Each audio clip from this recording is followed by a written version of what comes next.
I pledge allegiance to the flag of the United States of America and to the republic for which it stands, one nation, under God, indivisible, with liberty and justice for all. Thank you.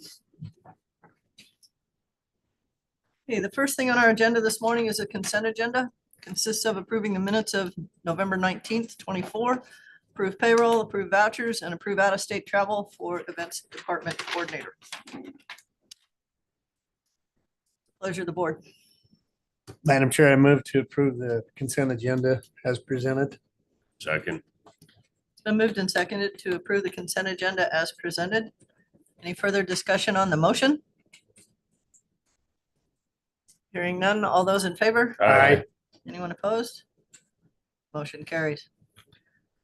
Okay, the next thing on our agenda is a public hearing that's scheduled at 9:35, so we have a couple minutes. That public hearing will be Adobe Flats minor subdivision number 85 sketch plan. So we'll break a couple minutes and wait for planning and zoning.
That's me.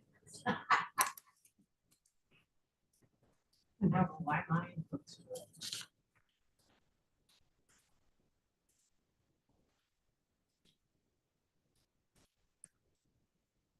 Clock synchronized.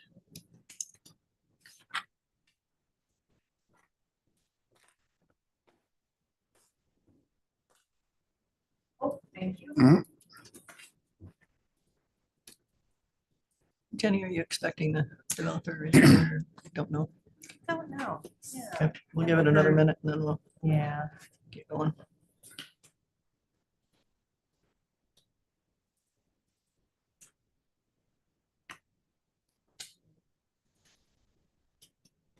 Somebody-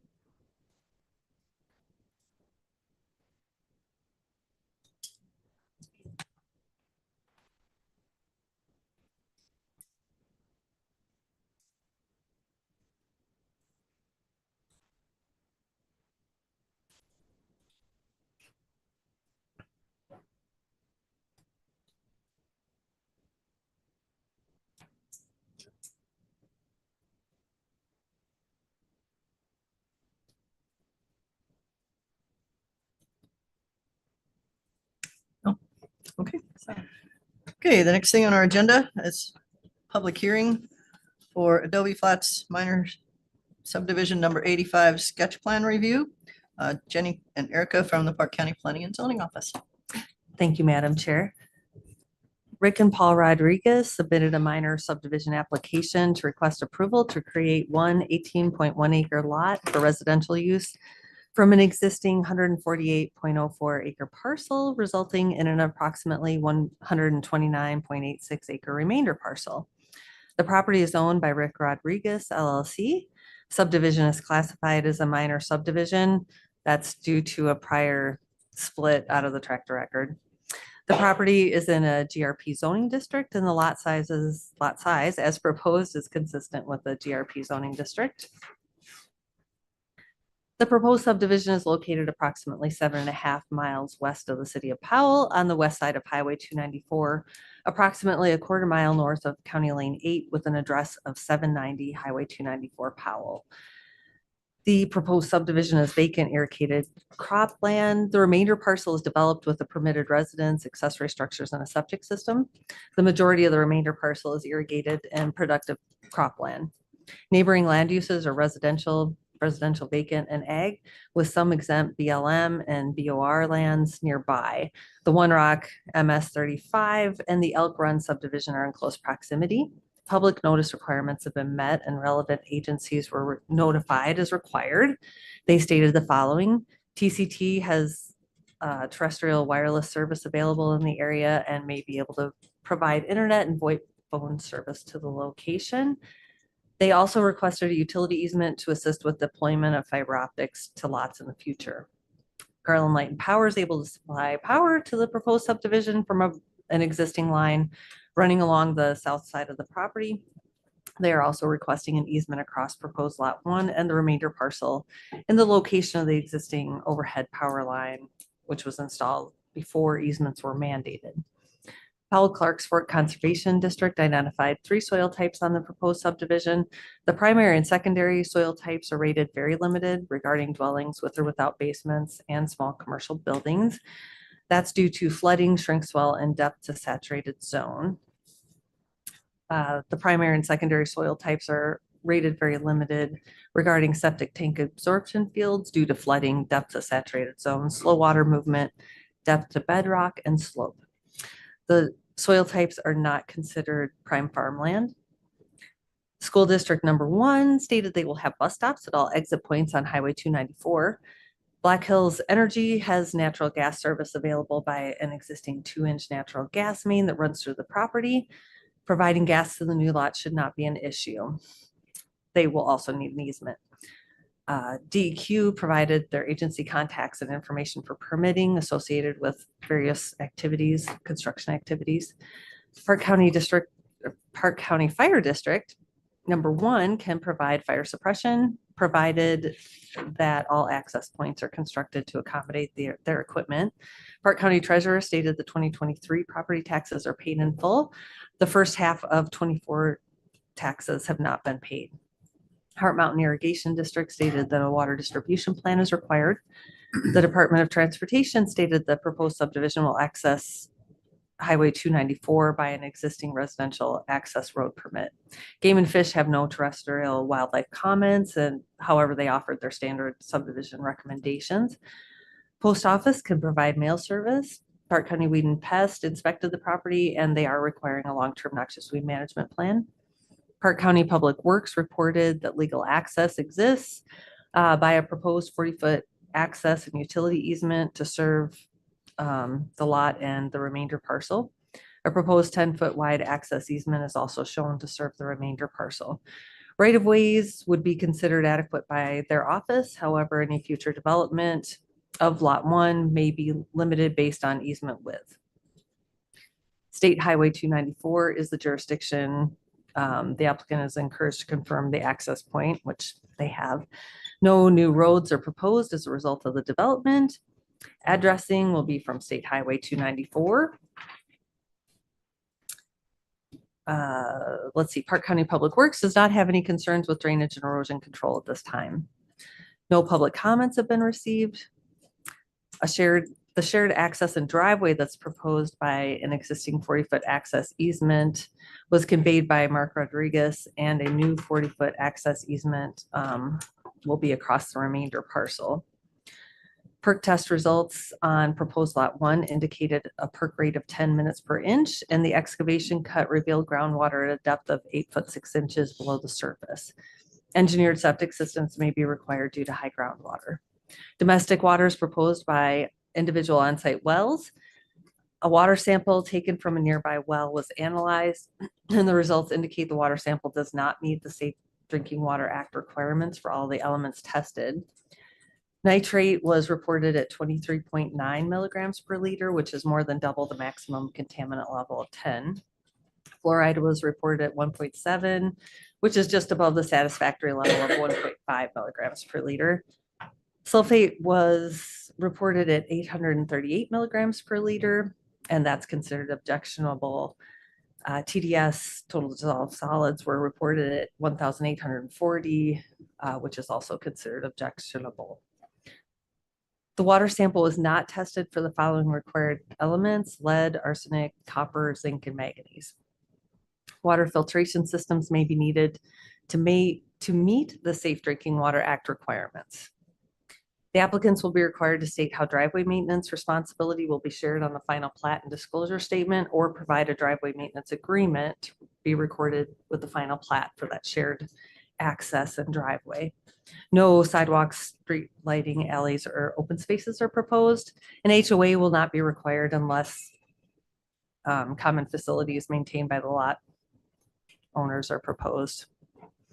It appears that livestock can be legally run at large on lands adjacent to the proposed subdivision. Therefore, the subdivision is subject to Wyoming statute 18-5-319. The applicants have provided written consent from all adjacent landowners, or perimeter fence is not necessary. So that is in accordance with the statute. The subdivision is within an ag overlay district, and a note regarding the Wyoming Right to Farm and Ranch Act of 1991 shall be placed on the final plat. The proposed subdivision will not result in a significant reduction in land available for ag use. Planning and Zoning Commission recommended approval of the sketch plan, and approval standard requirements pertaining to sketch plan review have been met. Staff recommendation is approval of the sketch plan of Adobe MS-85 with the following conditions. Number 1, the applicant shall provide all easements as requested by applicable utilities and special districts, irrigation districts, or public agencies providing services. The width of any utility easement shall be sufficient to allow adequate maintenance of the system, but in no case shall such utility easement be less than 20 feet in width. Easements must be identified on the final plat. Number 2, prior to final plat review by the Board of County Commissioners, the applicant shall provide a water analysis test result from an EPA Safe Drinking Water Act certified an analytical laboratory testing for lead, arsenic, copper, zinc, and manganese from a well within 1/2 mile of the subdivision. Number 3, prior to final plat review by the Board of County Commissioners, the applicant shall address shared maintenance of the driveway in the notarized disclosure statement and do one of the following. 1, state how driveway maintenance responsibility will be shared on the final plat and disclosure statement. Or 2, provide a driveway maintenance agreement to be recorded with the final plat. Number 4, prior to final plat review by the Board of County Commissioners, the applicant shall provide a water distribution plan that has been approved by the Heart Mountain Irrigation District to the Planning and Zoning Department. Number 5, prior to final plat review by the Board of County Commissioners, the applicant shall place the following note on the final plat. High groundwater may be present and engineered systems may be required. Number 6, prior to final plat review by the Board of County Commissioners, an approved long-term noxious weed management plan shall be submitted to the Planning and Zoning Department. Number 7, prior to final plat review by the Board of County Commissioners, the applicant shall place the following note on the final plat. Water quality analysis conducted on a water sample collected from a neighboring well detected excess nitrates. Well water may be non-potable unless a filtration system is used. Cisterns may be required. Number 8, prior to final plat review by the Board of County Commissioners, the applicant shall submit an appropriate subdivision improvements agreement, if applicable, addressing all applicable required improvements, for example, utilities, fencing, etc., for review by staff and approval of the county attorney as to form and approval of the board. Number 9, prior to final plat review by the Board of County Commissioners, The applicant shall place the following note on the final plat. Any proposed water wells on these subdivision lots shall be permitted by the Wyoming State Engineer's Office prior to installation. Number 10, prior to final plat review by the Board of County Commissioners, the applicant shall place a notice of the Wyoming Right to Farm and Ranch Act of 1991 on the plat.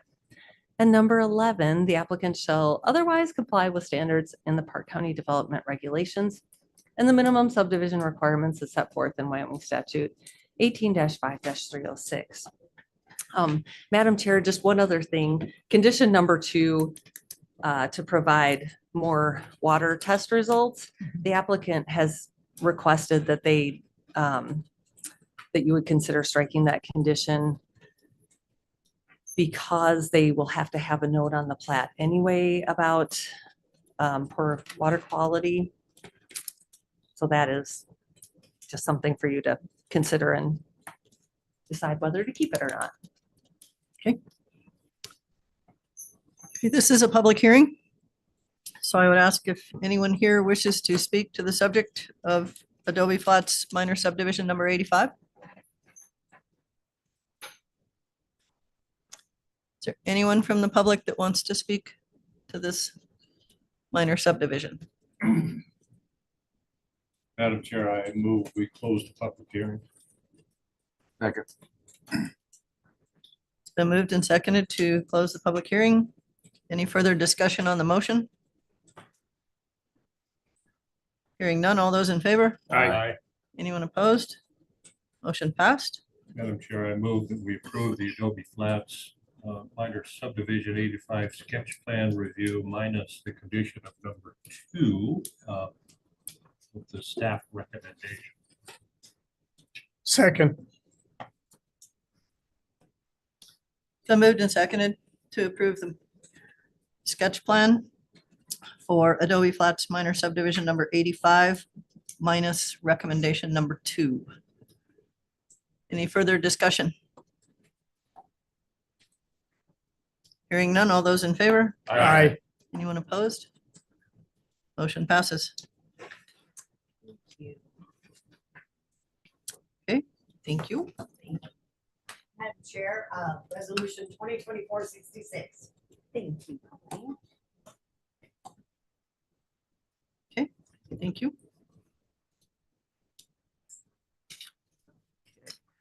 Have a minute or two, Jenny. Do the next one.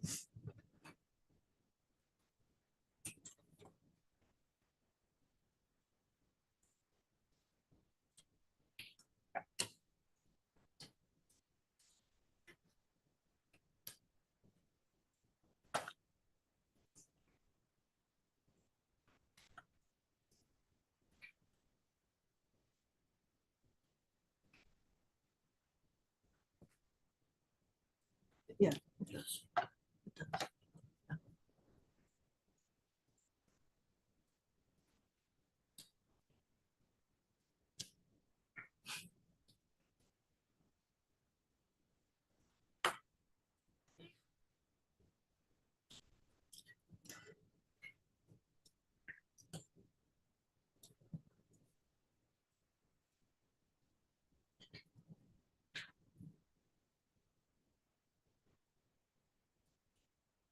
Okay, the next thing on our agenda is a public hearing for an amendment to the Olson PUD agreement.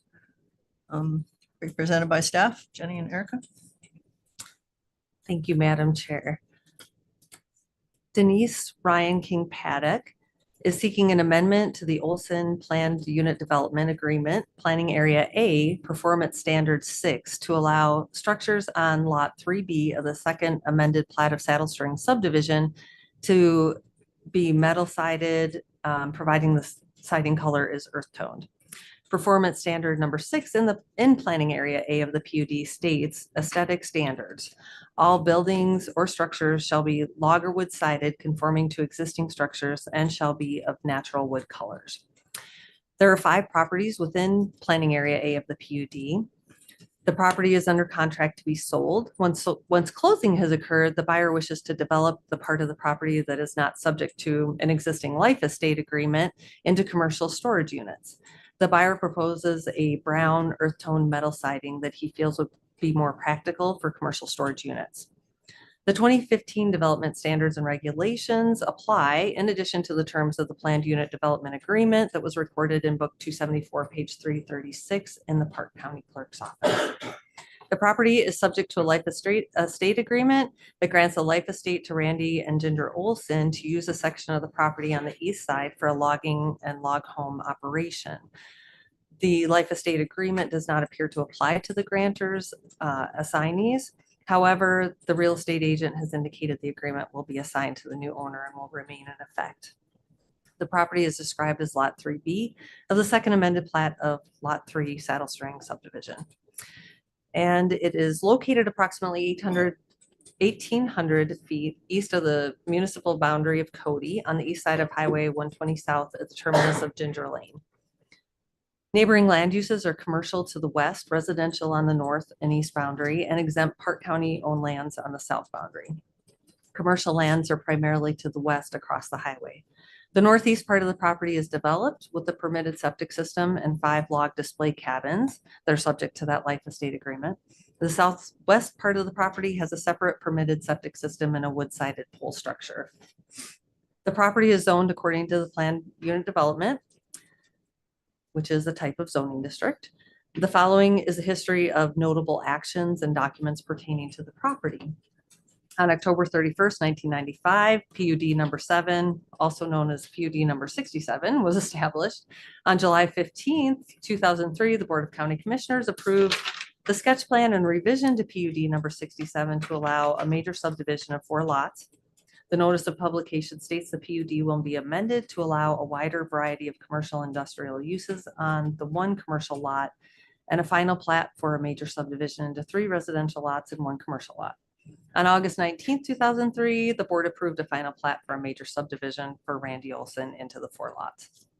On August 19th, 2003, the board approved a revision to the PUD defining allowable commercial and industrial uses on Lot 1, providing site plan approval is obtained prior to commercial and industrial development. And just a side note, Lot 1 included the lands later configured into this Lot 3B. On October 5th, 2004, the board approved amended plat lots 1 and 3 of Saddle String subdivision to adjust the boundary of Lot 1 and Lot 3.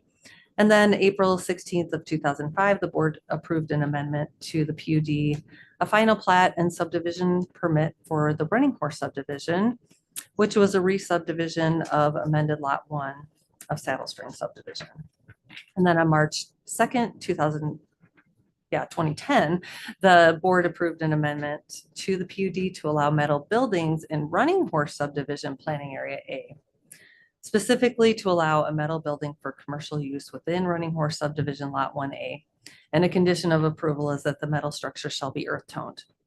On April 20th, 2010, the board approved a site plan for Beartooth Hydroseed to allow a building for minor commercial use on a property in Running Horse subdivision Lot 1A, providing the exterior building material is earth toned. And then on July 21st, 2015, the board approved the second amended plat of Lot 3, Saddle String subdivision, which is a re-subdivision of Lot 3 into Lot 3A and 3B.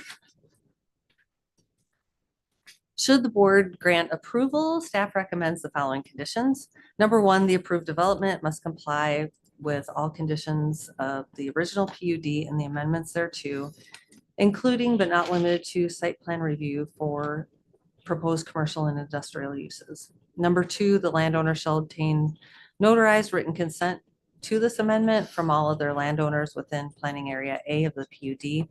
And number 3, the applicant shall otherwise comply with standards in the Park County development regulations and the minimum subdivision requirements is set forth in Wyoming statute 18-5-306. Yeah, that does not apply.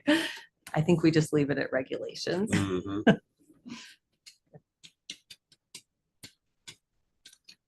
Thank you. Thank you. This is a public hearing. So if there's anyone here that would like to comment on the request for this amendment to the PUD, we would ask that you step forward to use the microphone, please, since there are others listening, and please state your name for the record. Hi, good morning. Good I'm morning. the owner of the property. You're going to have to get closer to that Sorry mic, about so that. go ahead and sit down. Okay. Good morning. I'm the owner of the property, Denise. I was wondering, the notarized portion, is that something that Barry had to do as well? Because I don't remember signing an approval. I wasn't here. I don't know if, I think that's something that was recommended that we do this time. I don't know that it was last time. I would like to move to knock that out. I mean, I think it's kind of burdensome, but especially if Barry didn't do it, but. it is. The situation is everybody that has bought land in a situation like that bought it under the same rules. And we're changing the rules on one piece if this happens. So we kind of want their knowledge and agreement that they know we're changing these rules. Okay, That's yeah, they some weren't of the notified reason. of this meeting today. Pardon? They must not have been notified of today. It was a public hearing. It is a public hearing. I would so think we it's- did. Okay, Yeah. I would It's think that would published. cover it, but that's just Yeah, 32 years in the legal system, but understood, Okay. understood. But thank you, commissioners. Okay. I appreciate you hearing this. Thank you. Anyone else that would like to speak to this request for amendment? Any other public comments? Move to close public hearing, Madam Chair. Second. Been moved and seconded to close the public hearing. Any discussion on the motion? Hearing none, all those in favor? Aye. Anyone opposed? Okay. Questions, thoughts? Madam Chair, how many landowners are within the area A of PUD? Yeah, I think, yeah, 5 properties, Five. 5 total, including 3B. So 4 other. Or others? Yeah.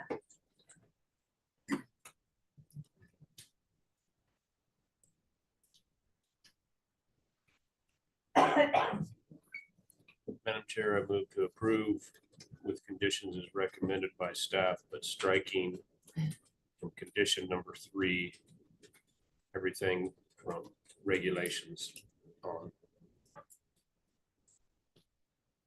So condition number 3 would read, the applicant shall otherwise comply with standards in the Park County development regulations. Period. Second. Been moved and seconded to approve the request to amend the Olson PUD with a change of condition number 3 as stated. Any discussion on the motion? Hearing none, all those in favor? Aye. Anyone opposed? Motion passes. Thank you. Thank you. Madam Chair, resolution 2024-67.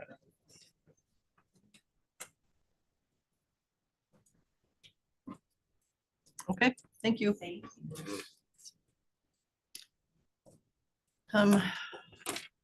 We're actually on a break for a little while. We have an executive session at 10:25. So. Yeah, just never know.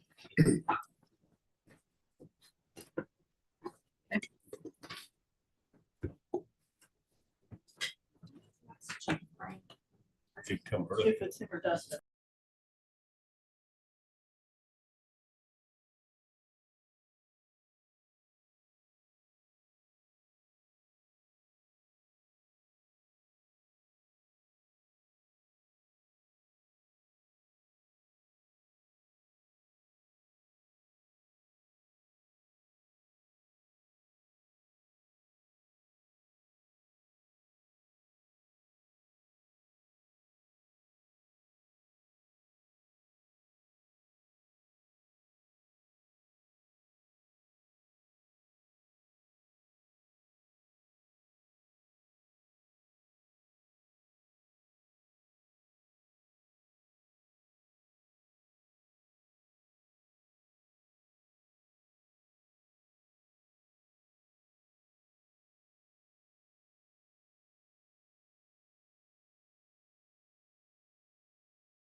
thank you.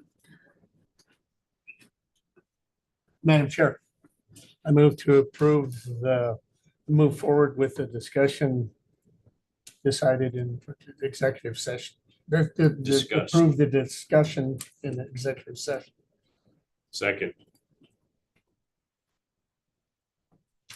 Sorry. Been moved and seconded to move forward with the discussion in executive session. Any further discussion on the motion? Hearing none, all those in favor? Aye. Anyone opposed? Thank you.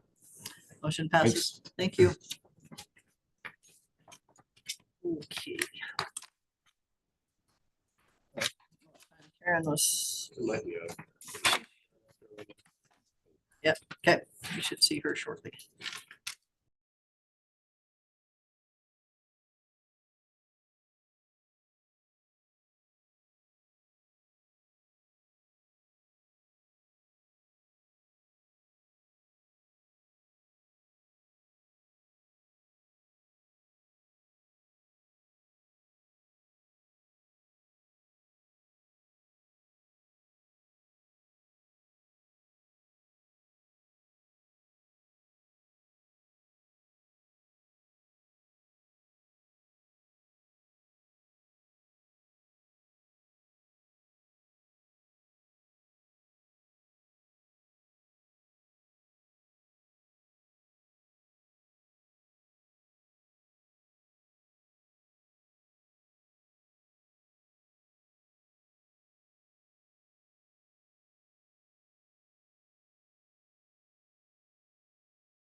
Did that so well. Good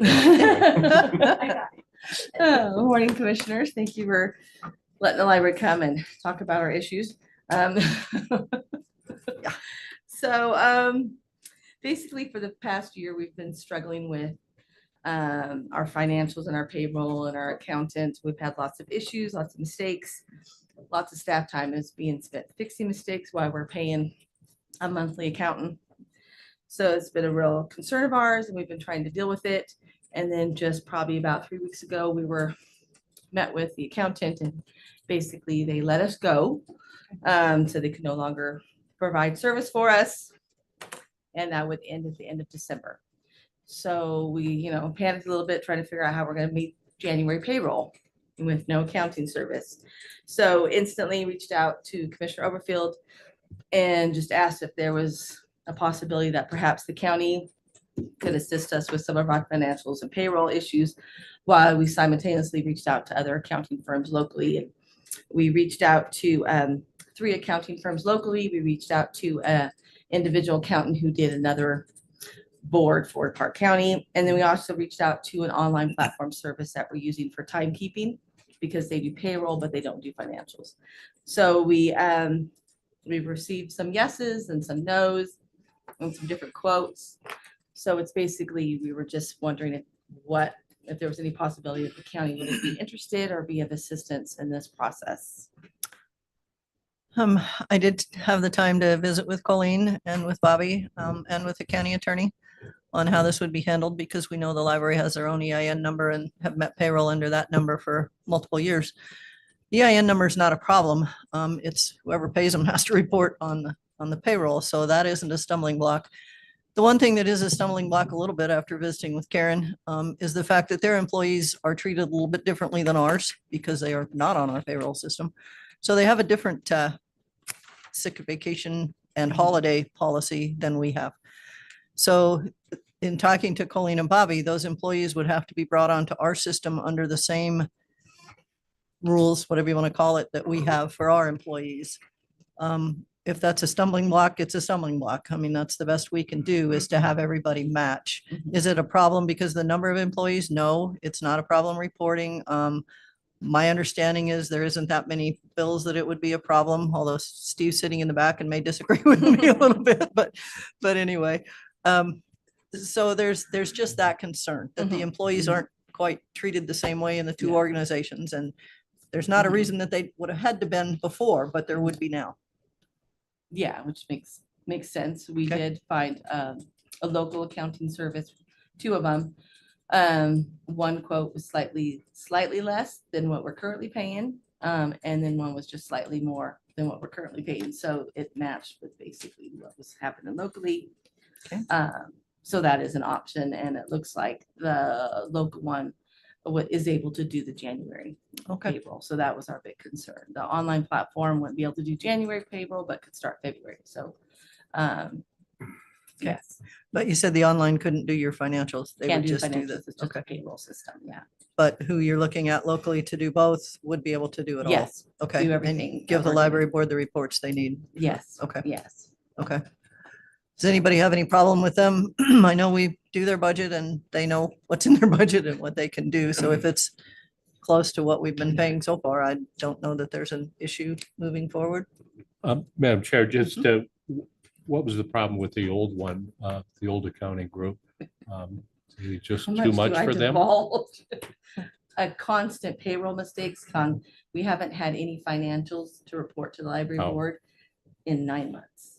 And there's always mistakes. So yeah, it's been a issue. So this is kind of a positive Well, a new accounting for us firm to would get a new be, accounting firm. would be nice, but if Yeah.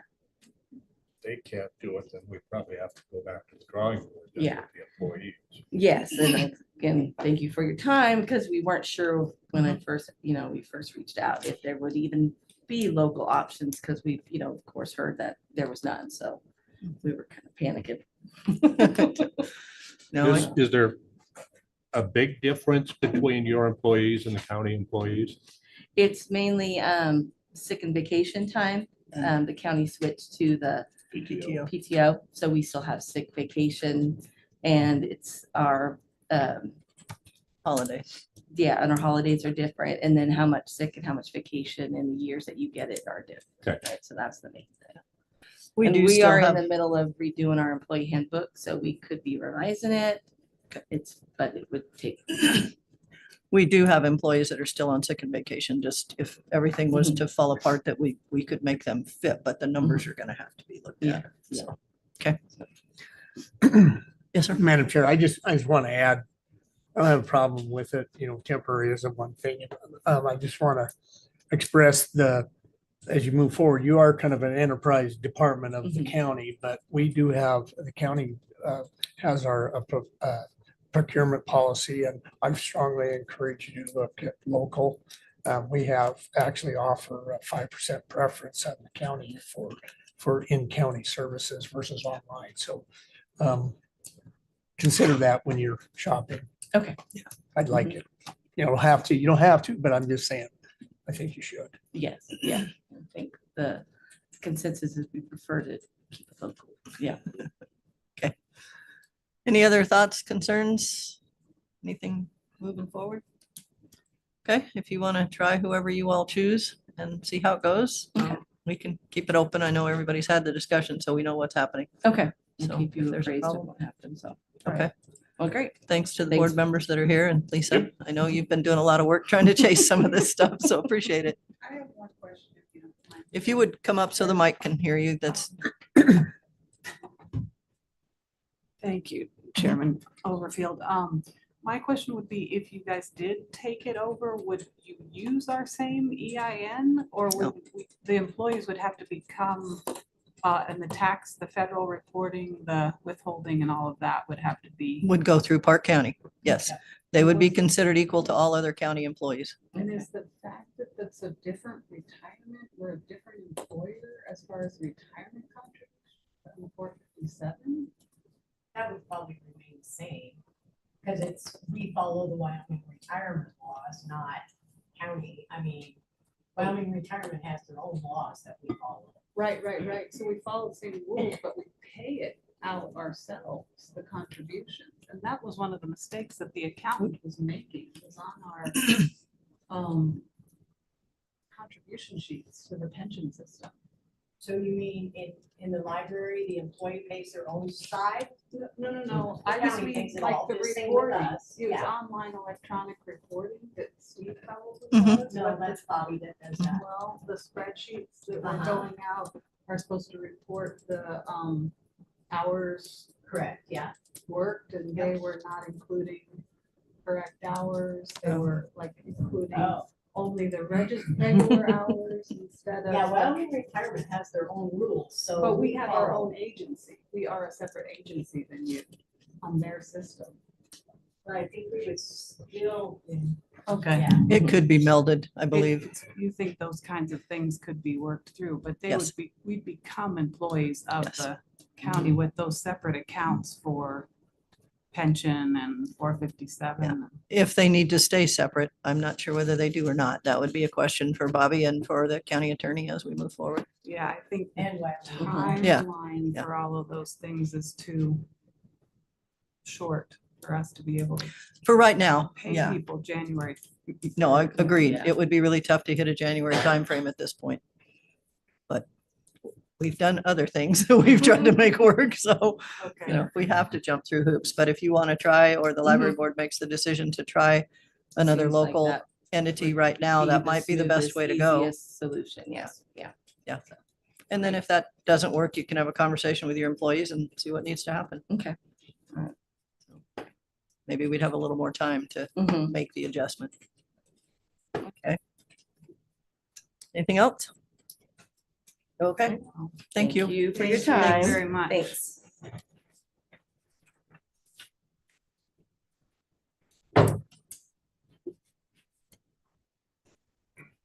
You bet, thank you. They've scheduled a special library board meeting for later this week to act on this, however they choose to act on it. So we should be good. Okay, All right, Chair, you move two. to adjourn. Second. guys argue. Have a motion and a second to adjourn. We are adjourned. Thank you. We did not have to vote on that one. Hold on. We don't have to vote on it. Go with. Somebody would No. not want